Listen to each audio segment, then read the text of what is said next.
Bom, então foi só o tempo de desligar a filmadora e ligar, para não ficar com os vídeos muito longos. Então vamos prosseguir nessas nossas estratégias. Essa estratégia aqui de cremalheira é usada em algumas estradas de ferro, não nessa que nós estamos tratando aqui, que seria para transportar minério, vão ser uma ou duas locomotivas puxando vários vagões, mas para algumas locomotivas, para alguns trens, né, para algumas soluções ferroviárias, ela é adotada.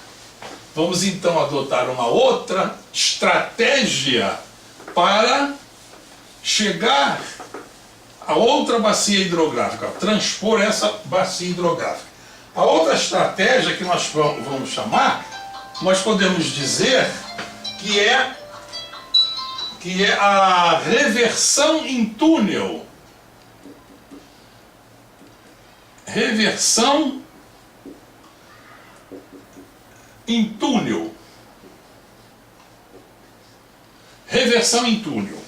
Isso daí, o que significa essa reversão em túnel? Nós vimos aquela reversão em viaduto.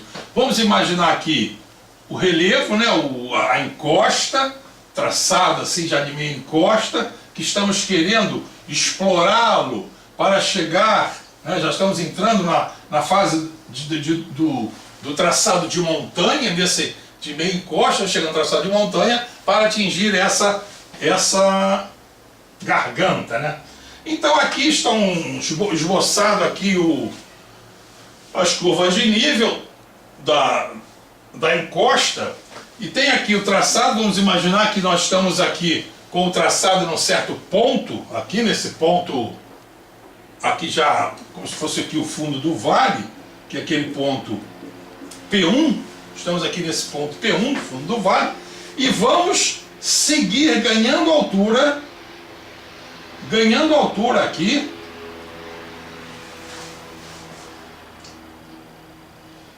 até que essa distância D, de P1 até a garganta, essa distância D aqui, não seria suficiente para vencer essa rampa máxima, né? O ΔH sobre essa distância ficaria maior do que a rampa máxima. Então seria preciso aumentar essa distância D. Para aumentar essa distância D, né, num valor D mais X, esse alongamento da linha, então, nesse caso aqui é feito através de um túnel na forma helicoidal, que entra dentro, ele entra aqui na montanha, faz essa reversão aqui dentro da montanha, e já sai aqui numa cota bem elevada, já elevada. Isso aqui o túnel, iniciou o túnel aqui, terminou aqui, e a ferrovia faz essa hélice em 3 dimensões, né, um helicoide, e sai lá em cima já numa cota bem elevada, e nessa cota aqui então ele vai para G. Essa solução aqui foi adotada lá para transpor aquele obstáculo dos Alpes em 1880, por aí, 1889, para passar do norte da Itália para a Suíça. Foi o túnel de San Gotardo, um túnel aí de perto de 1.600 metros de comprimento, e está lá funcionando até hoje. E esse é um bom exemplo para se citar sobre essa questão de reversão em túnel. Bom, nessa parte então, dessa de reversão em túnel, vamos agora abordar a questão do traçado. Um traçado de uma ferrovia assim de elevada categoria não pode deixar de cortar o terreno em túneis, né? Esses túneis, eles podem ser traçados aqui, para passar de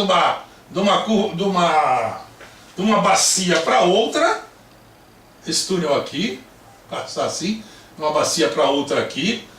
Entretanto, aqui não é uma posição boa, aqui ao longo dessa linha dos talvegues, não é uma posição boa normalmente para se traçar o túnel, porque esses talvegues já dão indícios de ser uma região de fraqueza das rochas. Então, provavelmente ali as camadas ou a rocha estarão fraturadas porque é uma zona de fraqueza. Isso implicará então num túnel com certos cuidados na construção e terá que ser revestido.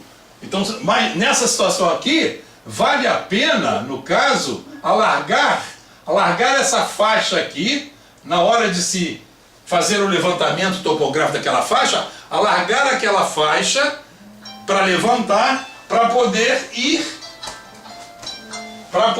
então levar mais adiante esse estudo que, fugindo dessa zona de fraqueza, numa parte assim mais afastada aqui dessa direção dos talvegues, afastando um pouco daqui o traçado, ele vindo para cá, afastando ele ali, o aumento vai haver um pouco mais de comprimento, né, no túnel, mas pela facilidade da construção e saindo daquela zona de fraqueza, a construção, a perfuração pode ficar um pouco mais barata. Então, sendo esse o caso, alarga-se a faixa a mapear e na fase seguinte que nós vamos analisar de projeto básico, isso está aqui então, essa alternativa do túnel aqui já vai ser assinalada.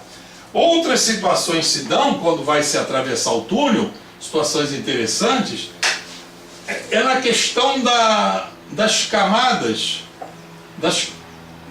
da disposição das camadas. Vamos mostrar aqui uma seção aqui uma seção geológica, que está um tipo de uma camada, aqui outra camada, aqui assim já outra camada, e assim por diante, né? Várias camadas assim. Então, ao se constatar na geologia estrutural que o túnel irá passar rochas com essas estruturas, é adequado colocar o túnel dentro de uma camada homogênea só. Então essa situação aqui, de colocar aqui o túnel perfurando uma única camada, é melhor do que se fosse colocado o túnel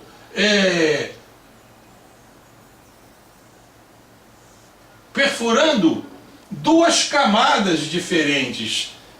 Seria pior. Essa solução aqui se deu no túnel que liga, no Eurotúnel que liga a França à Inglaterra. Então lá nesse Eurotúnel,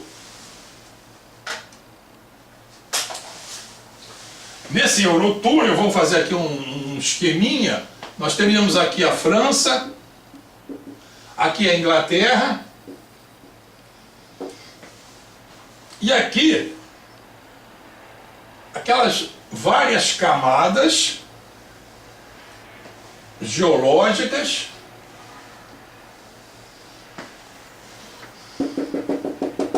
e no levantamento, lá no reconhecimento geológico, isso usando-se geofísica, né? Deteta-se essas diferentes camadas, e lá se detectaram então essas camadas todas aqui, e detectaram lá uma rocha, uma camada em rocha sedimentar, uma rocha não muito dura, tipo calcário, com argilas assim já bem consolidadas, mas que permitiam uma boa vedação daquela rocha quando a perfuradora, aqui no Brasil apelidamos de tatuzão, quando vinha um da França, outro da Inglaterra, perfurando para fazer o túnel. Então, ao longo de uma única camada, então o túnel foi perfurado, né? O túnel foi perfurado sempre procurando ficar dentro dessa mesma camada. Sempre dentro dessa mesma camada. Esse túnel da França à Inglaterra tem da ordem aí de 50 quilômetros de comprimento, esse túnel aqui da Inglaterra à França, traçado assim dentro dessa mesma camada. Ele foi perfurado da França para a Inglaterra e da Inglaterra para a França, e foi sendo assim, e essa camada aqui, justamente pela natureza dela, e tendo assim já aquela propriedade já de estar impermeável, evitava as infiltrações. Isso daí, se vocês entrarem aqui no YouTube, né, existem vídeos mostrando a construção desse canal. Existem outras situações que eu destaquei aqui, né, que são todas variações desse tema. São sempre variações desse tema. Sempre variações desse tema, procurando colocar os túneis. Então, mesmo se fosse, nós vimos no caso assim de camadas inclinadas, né? No caso de camadas inclinadas,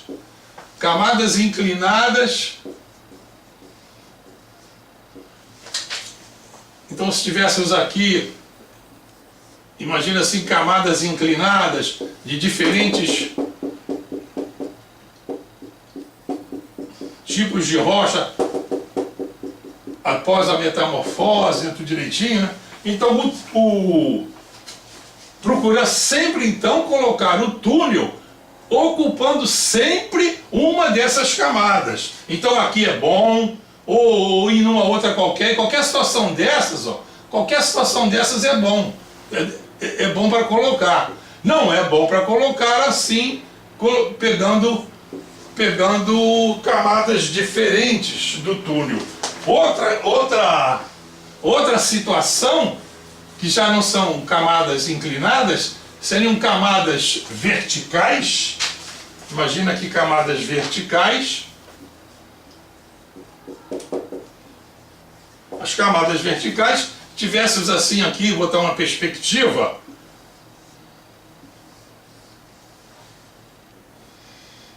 E aqui tivéssemos as camadas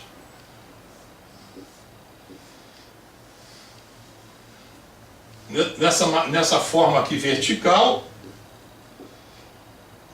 e o túnel aqui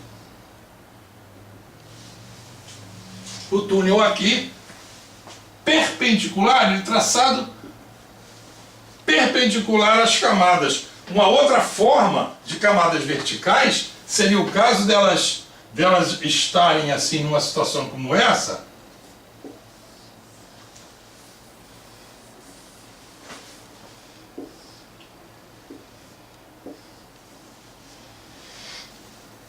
Estarem assim dispostas dessa maneira,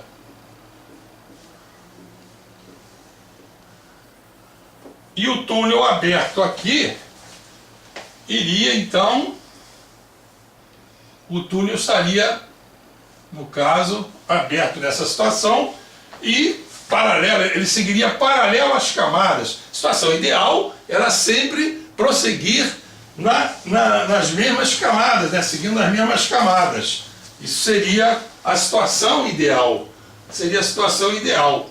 Uma outra situação que se tem nessa questão dos túneis seria no caso de camadas dobradas. Essas camadas que nós vimos, horizontais, inclinadas, agora existem camadas dobradas que também apresentam suas particularidades. Camadas dobradas. Essas camadas dobradas, elas podem se apresentar assim, numa situação como se fosse um anticlinal, e o túnel, isso aqui seria um anticlinal, né? O túnel seria perfurado, vamos supor aqui assim, seria aqui o túnel, E essas rochas, esses dobramentos, eles, como foram dobrados, o estado de tensão está presente, né? Ele está presente. Aqui nós temos aqui, nessa questão, uma situação de baixa pressão, e nessas aqui das extremidades, de alta pressão, oriunda já desde o dobramento. O estado de tensão ali é muito alto, né? E numa outra variação, seria no caso de um dobramento, aqui temos esse dobramento em anticlinal, e aqui um dobramento, vamos supor, em sinclinal. Está aqui um dobramento em sinclinal, e o túnel, então, perfurando aqui. E aqui teríamos, então, o caso. Aqui, assim, seria o caso de alta pressão, aquela alta pressão. E nas extremidades, aqui nas extremidades, a baixa pressão, tudo direitinho. Aqui, alta pressão.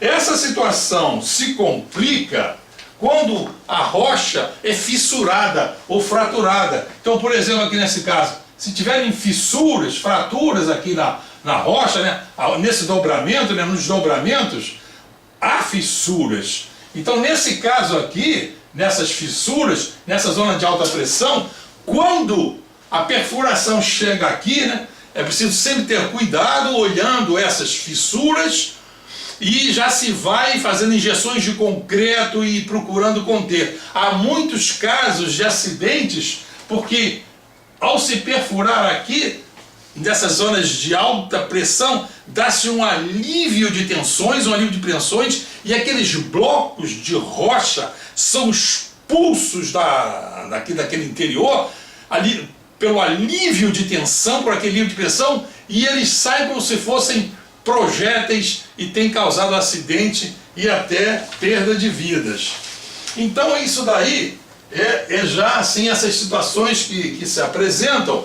Nesse traçado vimos uma série de coisas, até a questão dos túneis, e isso em conjunto, né, os engenheiros com os geólogos direitinho, e todos esses detalhes vão sendo colocados lá onde o traçado vai passando, a posição mais favorável dos túneis, onde vai haver a reversão em viaduto, isso e aquilo, e vai-se novamente implanta lá no AutoCAD, fazendo polilinhas e fazendo todo. É um trabalho por aproximações sucessivas até que se chega àquelas faixas de terreno realmente mais favoráveis, havendo túneis, a melhor localização dos túneis, onde ele é problemático, de repente podendo tirar ele daquela situação problemática. Isso vai ser uma grande coisa. Então, ficamos por aqui e na próxima aula vamos prosseguir nos nossos estudos, nosso bate-papo. Então, muito obrigado pela atenção e até a próxima aula.